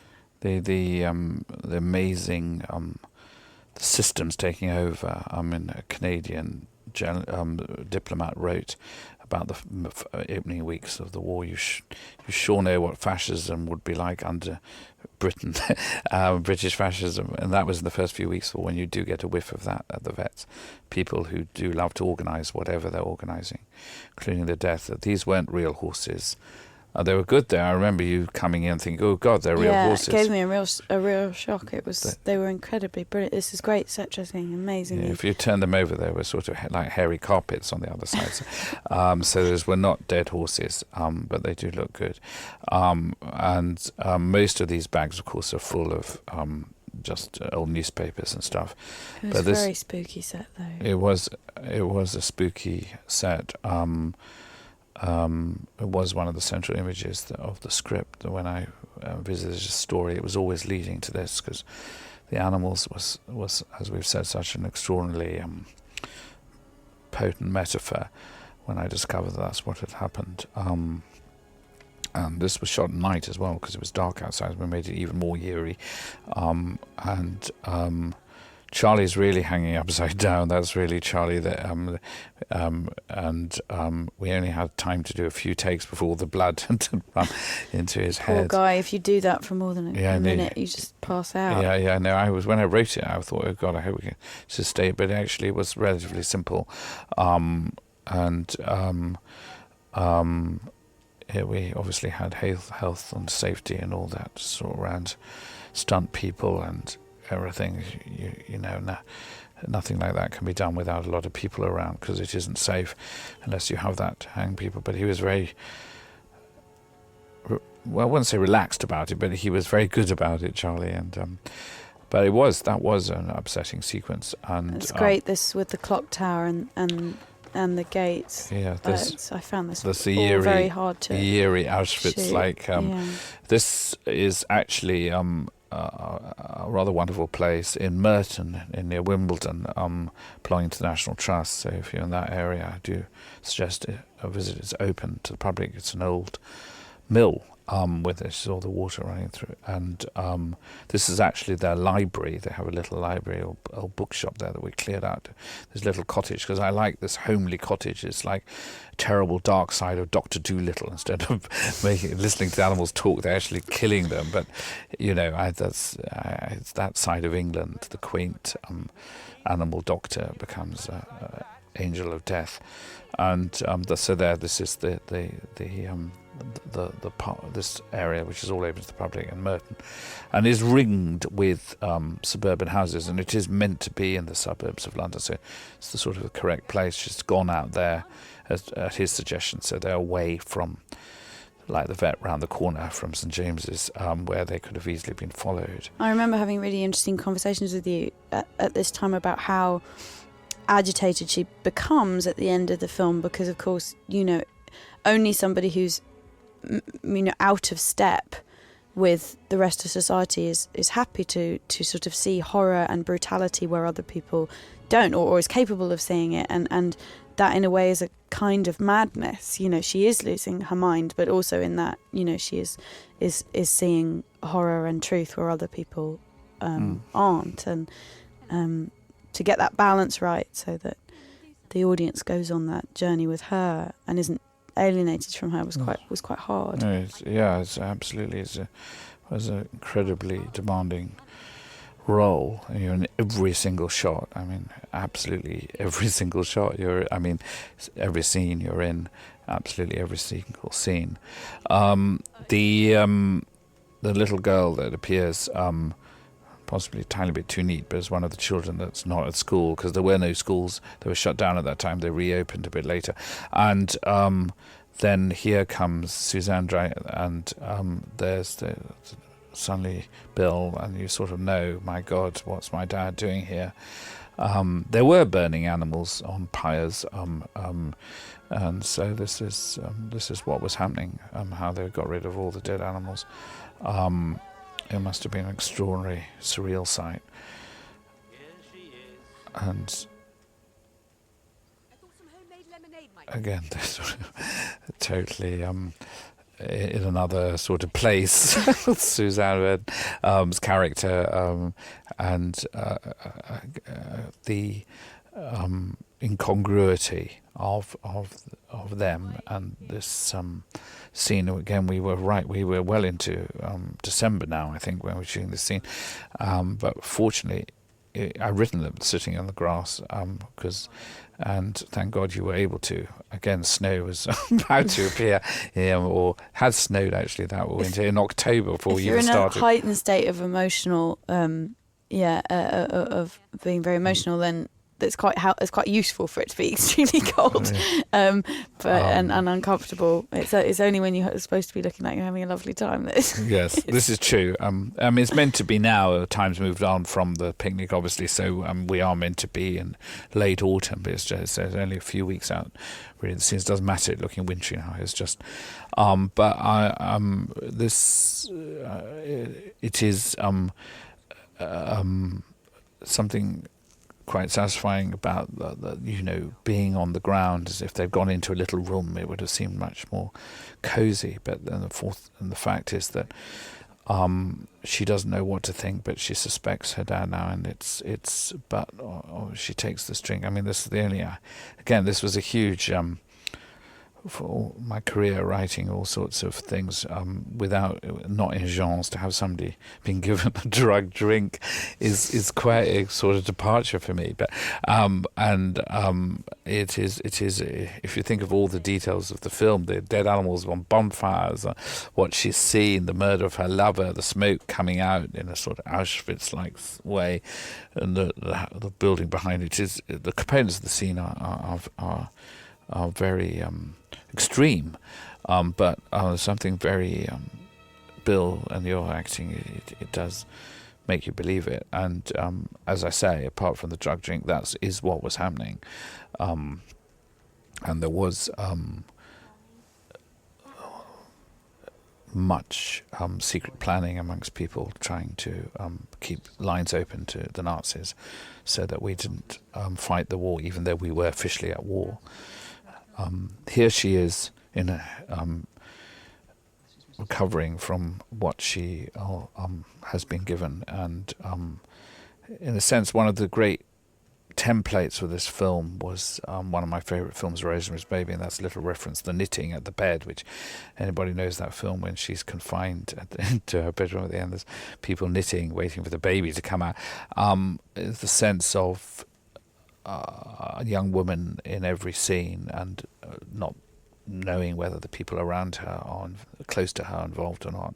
That was a reference. And also that people's love for you is dependent on your usefulness. Exactly. It's sort of the great thing about using Rosemary's Baby is that it's a great film about women and the vassals. You know, they're just being vassals, and that, to have a sense of that in this film as well, that she is purely an object of decoration, and if she can no longer kind of hold up what they are supposed to represent societally, and then she can't be part of their family anymore. She wakes from the dream that started the film, so that's where it connects up, the dream, and we see the rest of it there, that her brother's betrayal, and then the spooky lady who's probably just trying to give her a cushion, but she is very frightening, but also keeping her terrorized in a sense, so she's malleable. There is a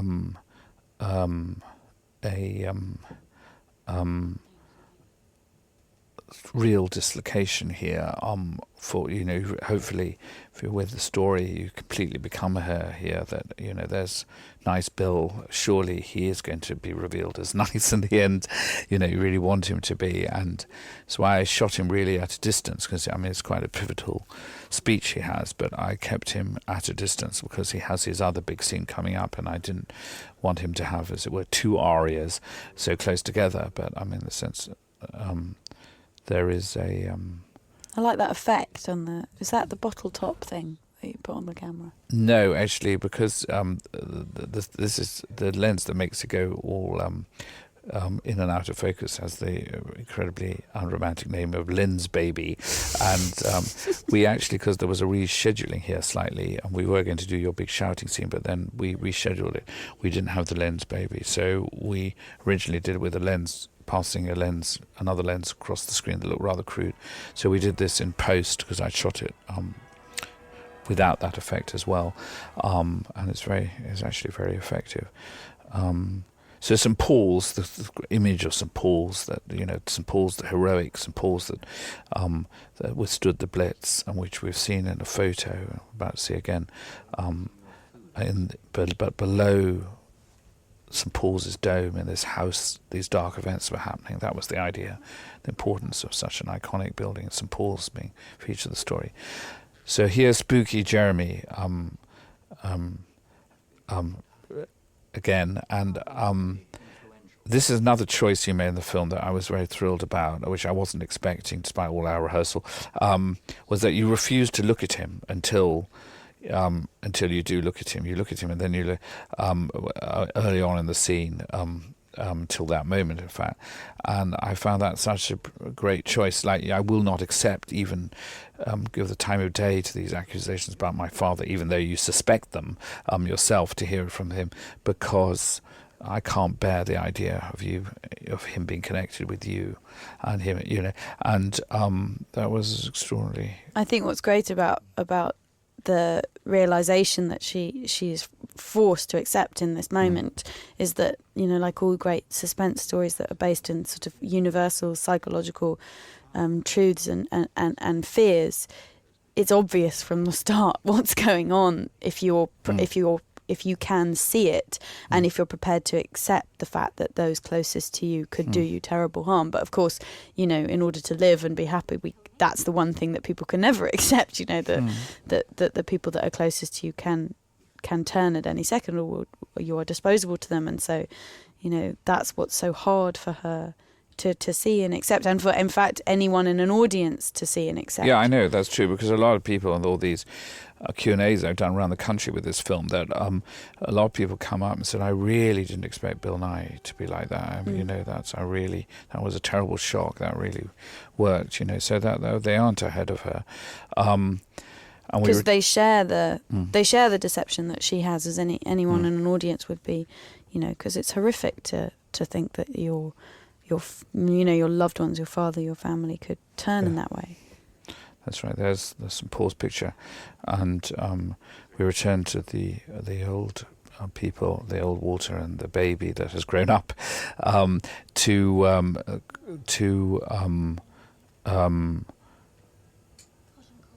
the reason for that was because you think, my God, you know, they know it's to prepare us for the end of the film, but also, could she have been killed? Since if we hadn't returned to there, you wouldn't have that terrible feeling this might not end well.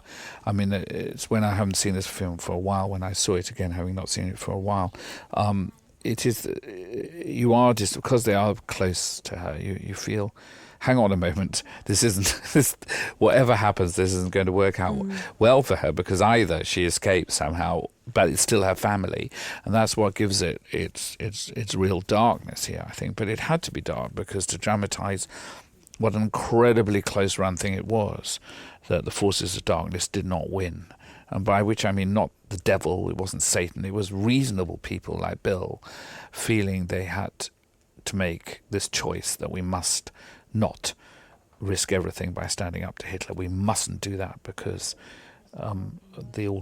we will be destroyed, and everything that I value and believe in, my country, my home, my real children, the people that matter, will be destroyed, because basically the elite, the political and the aristocracy, the elite, were far more worried about communism than they were about fascism. We had I sort of remember having conversations about whether or not Jeremy or Joseph Balkan would leave his cigarette case there, and whether it was good or not to have ambiguity about whether or not he's actually been there. But I, of course, because it's my character, I'm quite pleased that it was obvious that he had been there, and that he's not completely mad. Yes, I mean, the fact that, you know, she's obviously in a highly strung state at the moment, it's important that everybody's telling her she's imagining it, but she isn't. And I think that as an audience, you need, you know, these events clearly are real, and they are what makes them so viscerally dark and upsetting to her and hopefully the audience, is because it is her family. I mean, it could be that she just stumbled on a conspiracy and her family didn't believe her. That's the more traditional. No, but in fact, and then they're all reunited at the end, happy ending. But that would be a much more traditional structure. But this is embedded in her family, and Bill is great in this speech. It's terrifying, but quite humane speech at the same time. It's, you know, he's saying we're keeping you safe. In other words, keeping you from being polished off by the Secret Service by having you locked up. That is the logical thing to do, to try to contain her, since they can't have her in the London house, because their big house, St James's Square, because they're using that for meetings. Can't have her banging on the door, hurtling around the house, screaming, "What are you doing?" and "You killed David Tennant and Hugh Bonneville." So she has to be put in this, you know. But also handing her over to Jeremy Northam is not an option either, really. You know, allowing him to come and try to put the frighteners on her and tell her to be quiet is something that he obviously insisted on doing. But Jenny to me, Jenny's character is why doesn't she say anything? She's always clipping the roses, because a lot of upper class women did lead very separate lives. Their husbands were often philanderers, leading, especially in the political class like Bill is in, had double lives. A great deal of them had that, and she just checks out into her own world, and seems to me quite truthful. Here is when the appalling image to you of them all talking quite, not exactly merrily, but about controlling you, and the fact that and you start your outburst. This was a difficult thing to do, wasn't it? Yeah, choosing how to play this speech I found really hard.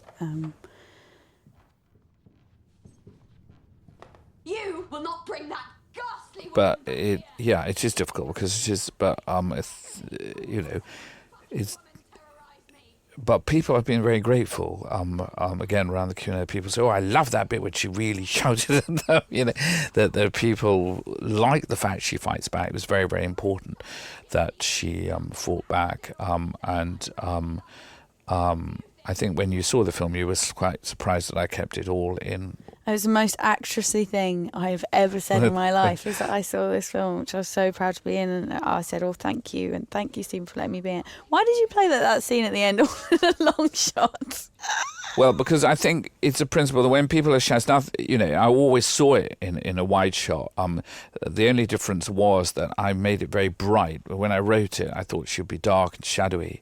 But in fact, we have this idea of using this vivid stock to give it this really. No, I like that there's a bright light. There's a bright light, and she's it's quite bold. But I always saw, that she's suddenly, for the audience, she's a bit of a stranger as well. You have to reach for her, as it were, in this scene. And it's a general principle. I think it's good when people shout on screen or cry on screen, that they're often in wide shot. Whenever I have people crying, I often shoot them wide, because, again, you need to reach for it as an audience. And then it becomes more upsetting. It is very, dismissive there, frightening, because he says, it's why you thought you knew everything, you knew nothing. Why don't you always I told you to get on with your life. In other words, be an actress. Just get on with making your B pictures. And that is incredibly hurtful. There's another lovely music cue here. Adrian's this faraway horn and the sort of reclaiming of. She begins to think back to the memory of the siblings, of how happy they were.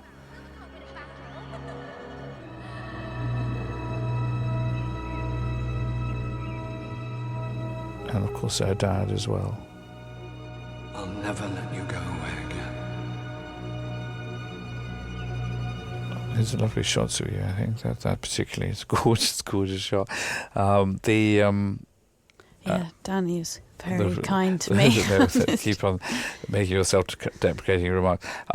It's a remarkable performance that you give in this film, and I was so thrilled to see it happen in front of me. It was really, really exciting. This everything to do with cats was impossible, and getting the cats up to the window was an interesting challenge. It's nice, though, that, of course, cats find their way back to their territory, and this is Julie Christie's cat, so it is returned to St Paul's. Is that possible? Yes, it is possible. There are often stories of adult cats and dogs, of course, crossing cities, and it would have been particularly possible at that time because there were not very many animals for it to encounter to get into fights with rival cats. Your desolation, seeing your lowest point. Are you going to give up? But there's a sort of defiance there. For me, your spirit is like the spirit of all those that were determined to stand up to evil. I think the speech where she really loses it with them, she sort of embraces the kind of the acceptance that they are prepared to do this to her and have done, and the sort of that realization is a very freeing and liberating thing for her character. She has this kind of inner burning strength that is able to kind of be released after that realization. The kind of horror of it is kind of liberating. Yes, that's she knows she has no alternative, but to despise what they stand for, which is a terrible emotional thing to realise. To me, this scene is what Britain would have been like if we had done a deal with Hitler, that people, the wanted people that were going to be rounded up and killed, would have been told by their nearest friends to get the hell out of there as quick as can, and that's her mum lets her go. And a eerie feeling came over. This could have been what happened to my mum. It may seem extreme running around the street in your underwear, but that's what happened to people in Vienna. They were suddenly thrown out of their houses, forced to lick the pavement in their nightdress or their pyjamas, torn off trains and undressed in the street within hours of the Nazis walking into Vienna. So this is what happened in Europe and would have happened here. And I felt I had to be really bold to suggest that at the end, this is what would have happened. And it's within living memory. Christopher Lee was there. As it's extraordinary to think how recent this was. So the family assembled, playing with other children, with the ambassador's children, and I really wanted, again, that's going back to the Jean, to Rosemary's Baby, if you like. You feel maybe she's going to go back there. You feel this terrible sense of possible that she's going to disappoint you, that she's going to, but of course it's her family, and why didn't she just run away? Because it's a huge emotional thing not to. And they look so happy, and it's a pull. It is a choice. It's not inevitable, I think, at the beginning of the scene that she will. Yeah. But I think on balance, what's nice about it is that. That's a great shot of you, and you certainly look different there. the credible anguish on your face of the decision to go, and then I'm proud of this moment because it's sort of defeat turned into triumph. She's running away, but it's a triumphant moment, supported by Adrian Score. Why don't they run after her? Well, she has no evidence, as has been said, but also the Secret Service could easily find her. They're sort of washing their hands of her. She's turned her back on the family, and I imagine her rushing to one of her actors' friends and sort of in their flat in Cromwell Road or something, rushing up and saying, hide me, and that sort of disbelieving friend that this possibly could have happened. And here we go back to the present with the childhood drawings on their wall, her comic nights, and them completely trapped by the past. They've never been able to be free of it, even though one of them was only a baby.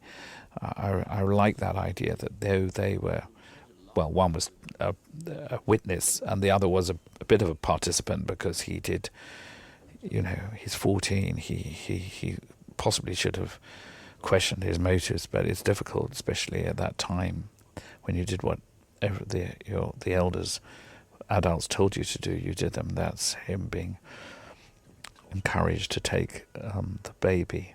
It's a great idea of Balcom's, Jeremy Northam, because if she woke up, he would just say, "Oh, they want her at the, they decided to have the baby with them in the wood." So it's much better than Jeremy Northam doing it. So, but if she doesn't wake up, it works, and as it did. So that's why he used the boy, and it's to get him to play a game that stayed with them for the whole of their lives. Sort of ruined their lives, but it's because they never free the darkness of the family. And there will be families in this country that those had a rather disgraceful record on the run-up to war. Their incredible amount of anti-Semitism amongst the upper classes. We've brushed that all away now. Nobody ever talks about it. Or says, of course, everybody was anti-Semitic then, as if that was an excuse, which isn't true either. The reason we haven't really talked about that she is not a Jew in the film, but she's a gypsy, is because as a reminder that it wasn't just the Jews that would have been vulnerable, it would have been all sorts of people and that were thought undesirable, as happened in the rest of Europe, if they had if we'd become a puppet state.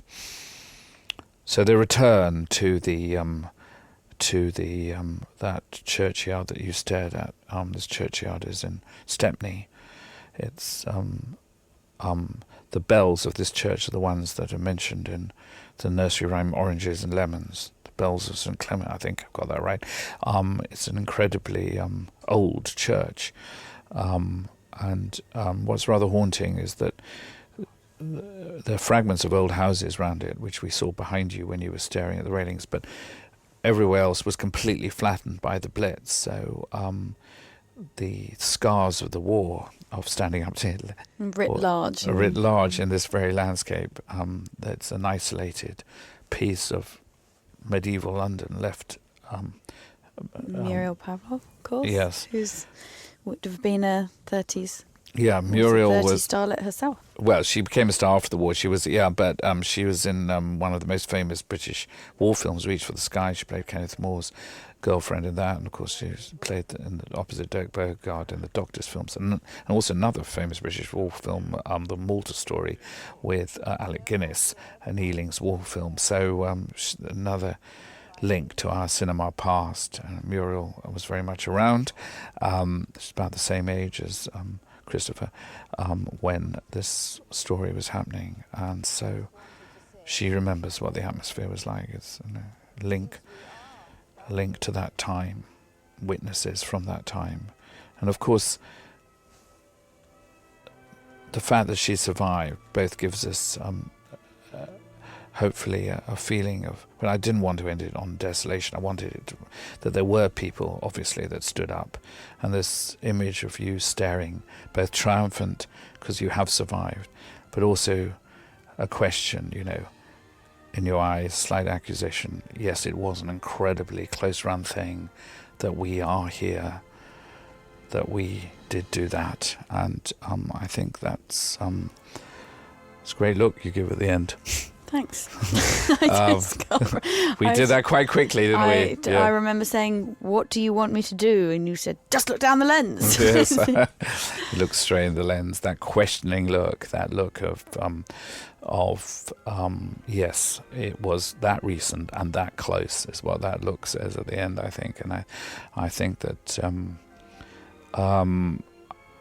I think there is a sort of, for both of us maybe because of our European blood and background, an element of passion and anger in the film, an anger that it was such a close-run thing, because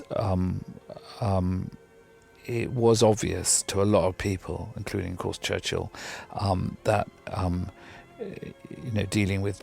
trying to deal with Hitler was madness, and one of the great, extraordinary, unanswered questions, well, if onlys of history, is that if we'd stood up to Hitler at the time of Munich, a year before these events, most historians seem to think, the consensus at this present moment amongst historians, is that if we'd stood up to Hitler at the time of Munich, he would have been toppled by a military coup, because the army definitely did not want to go to war at that stage, and there was, nor did the German people, in which case between 30 and 50 million lives would have been saved.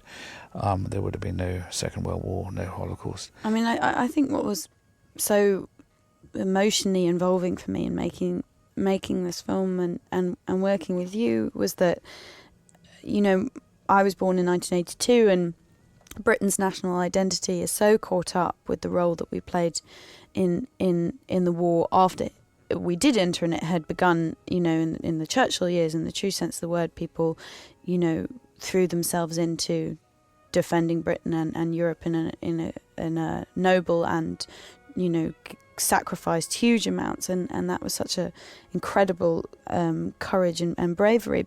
But it's never been, I think, really addressed in this country what happened in the years leading up to, in the Spanish Civil War, the role that Britain took because of the fear of communism with aiding and abetting the fascists in Spain, and how unwilling they were to go to war for the plight of people in another country, in a faraway place, and I'm not sure that is as represented as it should be in our national identity. When we think about ourselves as Britain, we should also think about that as well. Yes, I think that's right. I think that it is good to be. Hopefully, this is an exciting story and an emotional story, but it's for me it was very, very important. Not taking anything away from the heroic history that we had stood alone against fascism in 1940, but it is incredibly important for us to realise that it could so easily have been different, and then what would the world have looked like? And again, the events are so very recent. So thank you very much, Romola. Thank you, Stephen. For reliving the film with me. Thank you. Thanks.